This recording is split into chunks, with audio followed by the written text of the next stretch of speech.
Friends, ಇವತ್ತು ನಾವು ಬಂದಿದ್ದೀವಿ ಒಂದು ಐತಿಹಾಸಿಕ ಪುರಾತನ ದೇವಸ್ಥಾನವಾದ ಪಾಂಡವರು ಕಟ್ಟಿಸಿದ್ದಾರೆ ಎಂದು ಹೇಳಲಾಗುತ್ತಿರುವಂಥ ದೇವಸ್ಥಾನ. ಇದು ಇರೋದು ಹೆಸರುಘಟ್ಟ ಐವರಕಂಡಪುರ.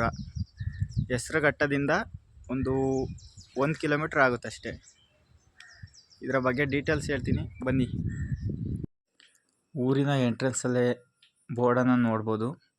ದೇವಾಲಯಗಳ ತವರೂರು ಐವರಕಂಡಪುರ ಅಂತ ಬೋರ್ಡ್ ಹಾಕಿದರೆ ಇಲ್ಲಿ ಸುಮಾರು ಒಂದು 20 ದೇವಸ್ಥಾನಗಳನ್ನು ನೋಡಬಹುದು. ಹಾಗೆ ಒಳಗಡೆ ಹೋದರೆ ಸುಮಾರು 1000 ವರ್ಷಗಳಷ್ಟು ಹಳೆಯದಾದಂಥ ಒಂದು ದೇವಸ್ಥಾನವನ್ನು ನೋಡ್ಬೋದು. ಇಲ್ಲಿ ಚೋಳರು ಈ ದೇವಸ್ಥಾನವನ್ನು ಅಭಿವೃದ್ಧಿಪಡಿಸಿದರು ಅಂತ ಹೇಳಲಾಗುತ್ತೆ.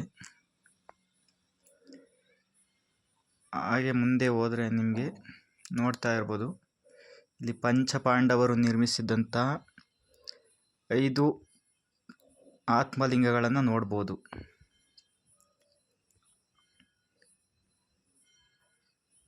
ಇದರಲ್ಲಿ ದೊಡ್ಡ ದೇವಸ್ಥಾನ ನೋಡ್ತಾ ಇದ್ದೀರಲ್ಲ, ಅದು ಧರ್ಮೇಶ್ವರ ದೇವಸ್ಥಾನವಾಗಿದೆ. ಹಾಗೆ ಒಂದೊಂದು ದೇವಸ್ಥಾನಗಳನ್ನು ತೋರಿಸ್ತಾ ಹೋಗ್ತೀನಿ, ಬನ್ನಿ. ಇದು ಸಹದೇವ ದೇವಸ್ಥಾನ. ಸಹದೇವರು ನಿರ್ಮಿಸಿದಂತಹ ಆತ್ಮಲಿಂಗದ ದೇವಸ್ಥಾನವಾಗಿದೆ. ಆತ್ಮಲಿಂಗವನ್ನು ತೋರಿಸ್ತೀನಿ, ಬನ್ನಿ. ನೋಡ್ಬೋದು ನೀವು, ಎಷ್ಟು ದೊಡ್ಡದಾದ ನಂದಿಯನ್ನು ನೋಡ್ತಾ ಇದ್ದೀರ ನೀವು.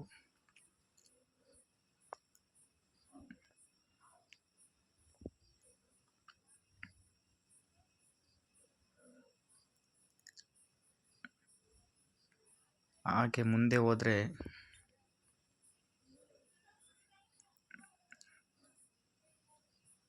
ಅರ್ಜುನೇಶ್ವರ ದೇವಸ್ಥಾನ. ಅರ್ಜುನರೇ ಸ್ವತಃ ತಮ್ಮ ಕೈಯಾರೆ ಪ್ರತಿಷ್ಠಾಪಿಸಿದಂತಹ ಲಿಂಗವನ್ನು ನೋಡ್ತಾ ಇದ್ದೀರಾ.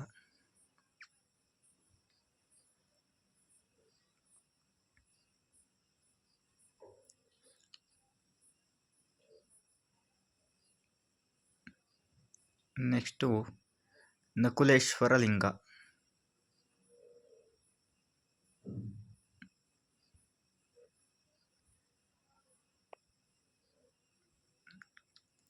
ನಕುಲೇಶ್ವರ ಲಿಂಗವನ್ನು ನೋಡ್ತಾ ಇದ್ದೀರಾ.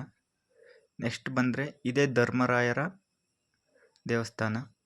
ಧರ್ಮೇಶ್ವರ ಲಿಂಗವನ್ನು ನೋಡ್ಬೋದು. ಹಾಗೆ ಇಲ್ಲಿ ನವಗ್ರಹ ದೇವಾಲಯಗಳನ್ನ ನೋಡ್ಬೋದು. ಇದರ ಇತಿಹಾಸವನ್ನು ಹೇಳೋದಾದರೆ, ಪಾಂಡವರು ಅರಗಿನ ಮನೆಯಿಂದ ತಪ್ಪಿಸಿಕೊಂಡಾಗ ಇಲ್ಲಿ ಬಂದು ನೆಲೆಸಿ ಈ ಎಲ್ಲ ಆತ್ಮಲಿಂಗಗಳನ್ನು ತಮ್ಮ ಕೈಯಾರೆ ಪ್ರತಿಷ್ಠಾಪಿಸಿದರು ಅಂತ ಹೇಳಲಾಗುತ್ತೆ. ಮತ್ತು ವ್ಯಾಸರಾಯರು ಇಲ್ಲಿ ವಾಸವಾಗಿದ್ದರು ಅಂತ ಹೇಳಲಾಗುತ್ತೆ.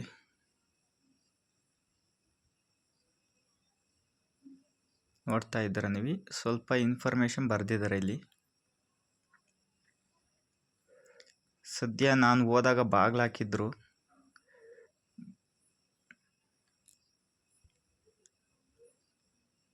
ಇದು ಕುಂತಿತಾಯಿಯು ತಮ್ಮ ಕೈಯಾರೆ ಪ್ರತಿಷ್ಠಾಪಿಸಿದಂಥ ಲಿಂಗ ಇಲ್ಲೇ ಇದೆ. ಹಾಗೆ ಕುಂತಿತಾಯಿಯ ವಿಗ್ರಹವೂ ಕೂಡ ಇಲ್ಲಿ ಇದೆ ಅಂತ ಹೇಳ್ತಾರೆ. ನೋಡ್ತಾ ಇರ್ಬೋದು, ನಂದಿಯನ್ನು ನೋಡ್ಬೋದು ನೀವಿಲ್ಲಿ. ಆದಷ್ಟು ಪ್ರಯತ್ನ ಪಟ್ಟಿದ್ದೀನಿ ತೋರಿಸೋದಕ್ಕೆ. ಇದೇ ಧರ್ಮೇಶ್ವರ ಟೆಂಪಲ್. ಇಲ್ಲಿ ಬೃಹತ್ತಾದ ಲಿಂಗ ಇದೆ ಅಂತ ಹೇಳ್ತಾರೆ.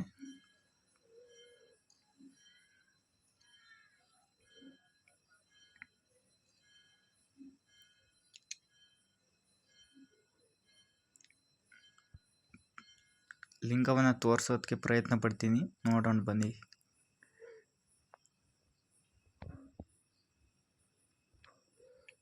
ಏನು ಕಾಣಿಸ್ತಾ ಇಲ್ಲ, ಕತ್ಲಾಗಿದೆ.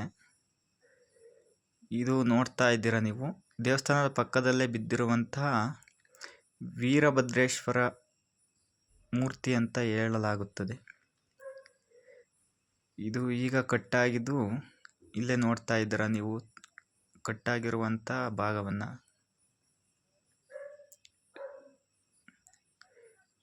ಹಾಗೆ ಇಲ್ಲೊಂದು ಮೂರ್ತಿ ಇದೆ, ಇದು ಯಾವುದು ಅಂತ ತಿಳಿದು ಬರಲ್ಲ, ಗೊತ್ತಾಗ್ತಾ ಇಲ್ಲ. ನಿಮಗೇನಾದರೂ ಗೊತ್ತಿದ್ರೆ ಕಾಮೆಂಟ್ ಮಾಡಿ. ಅದೇ ಸ್ಥಳದಲ್ಲಿ ವೀರಭದ್ರೇಶ್ವರನ ಹೊಸ ಮೂರ್ತಿಯನ್ನು ಇಟ್ಟಿದ್ದಾರೆ. ಅದು ಭಿನ್ನವಾದ ಕಾರಣ ಹೊಸದಾಗಿ ದೇವಸ್ಥಾನ ಕಟ್ಟಿ ಅದೇ ಸ್ಥಳದಲ್ಲಿ ಮೂರ್ತಿಯನ್ನು ಇಡಲಾಗಿದೆ. ಹಾಗೆ ಮುಂದೆ ಬಂದರೆ ಇಲ್ಲಿ 2 ಶಾಸನಗಳನ್ನು ನೋಡ್ಬೋದು. ಇದು ಹಳೆಗನ್ನಡದಲ್ಲಿ ಇದೆ ಅಂತ ಹೇಳಲಾಗುತ್ತೆ. ಇದು ನನಗೆ ಗೊತ್ತಿಲ್ಲ, ಇತಿಹಾಸ ತಜ್ಞರು ಹೇಳಬೇಕು. ನೋಡ್ತಾ ಇರ್ಬೋದು ನೀವು ಶಾಸನವನ್ನು. ಆಗ ಇಲ್ಲೊಂದು ಗಜಲಕ್ಷ್ಮಿ ಶಾಸನ ಅಂತ ಹೇಳಲಾಗುತ್ತೆ. ಇದು ಎರಡೂ ಕಡೆಯೂ ಶಾಸನವನ್ನು ಬರೆಸಲಾಗಿದೆ.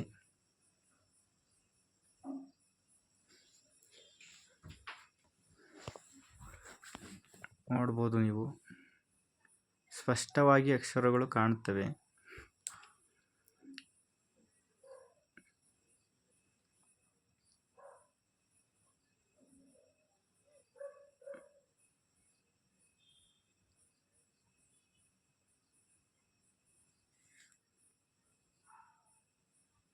ಇದು ಗಜಲಕ್ಷ್ಮಿಯ ವಿಗ್ರಹವನ್ನು ಕೂಡ ಇಲ್ಲಿ ಪ್ರತಿಷ್ಠಾಪಿಸಿದೆ.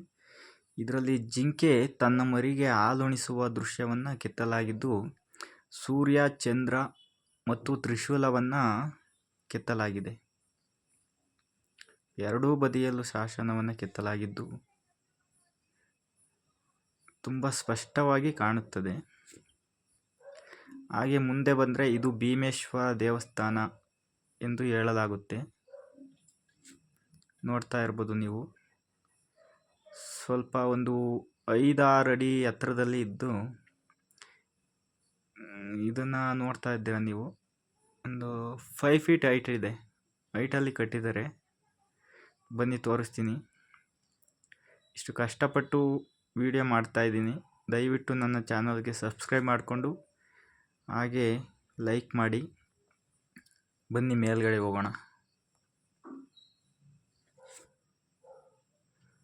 ನೋಡ್ತಾ ಇದ್ದೀರಾ ನೀವು, ಬೃಹತ್ತಾದ ನಂದಿಯನ್ನು ನೋಡ್ಬೋದು. ಹಾಗೆ ಒಳಗಡೆ ಒಂದು ಬೃಹತ್ತಾದ ಶಿವಲಿಂಗವನ್ನು ಸಹ ಪ್ರತಿಷ್ಠಾಪಿಸಿದ್ದಾರೆ. ಇದನ್ನು ಸ್ವತಃ ಭೀಮನೇ ಪ್ರತಿಷ್ಠಾಪಿಸಿದ ಆತ್ಮಲಿಂಗ ಅಂತ ಹೇಳಲಾಗುತ್ತೆ. ನೋಡ್ಬೋದು ನಂದಿ ಎಷ್ಟು ಸುಂದರವಾಗಿದೆ ಅಂತ. ಹಾಗೆ ಲಿಂಗವನ್ನು ತೋರಿಸ್ತೀನಿ ಬನ್ನಿ. ನೋಡ್ಬೋದು, ಬೃಹತ್ತಾದ ಲಿಂಗವನ್ನು ನೋಡ್ತಾ ಇದ್ದೀರಾ ನೀವು. ಇದು ಸ್ವಯಂ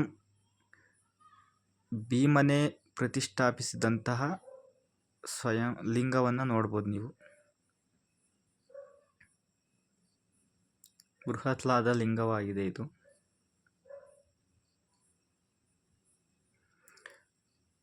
ಒಂದು ದುಃಖದ ವಿಷಯ ಏನಂದರೆ, ಇಲ್ಲಿನ ದೇವಸ್ಥಾನಗಳೆಲ್ಲ ಶಿಥಿಲಾವಸ್ಥೆಯನ್ನು ತಲುಪಿವೆ.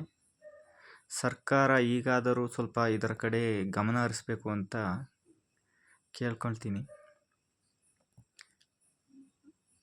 ಹಾಗೆ ಸುಮಾರು 108 ವರ್ಷಗಳಷ್ಟು ಹಳೆಯದಾದ ಮಾರಮ್ಮನ ದೇವಸ್ಥಾನವನ್ನು ಇಲ್ಲಿ ನೋಡ್ಬೋದು. 1916ರಲ್ಲಿ ಸ್ಥಾಪಿತವಾಗಿದೆ. ನೋಡ್ತಾ ಇದ್ದೀರಾ ನೀವು ಮಾರಮ್ಮನ ವಿಗ್ರಹವನ್ನು. ನೋಡಿದ್ರಲ್ಲ ಸ್ನೇಹಿತರೆ, ಐವರುಕಂಡಪುರ ದೇವಾಲಯಗಳ ತವರೂರು ಹೇಗಿತ್ತು ಅಂತ ಕಮೆಂಟ್ ಮಾಡಿ. ನಮಸ್ಕಾರ. ಜೈ ಹಿಂದ್, ಜೈ ಕರ್ನಾಟಕ ಮಾತೆ.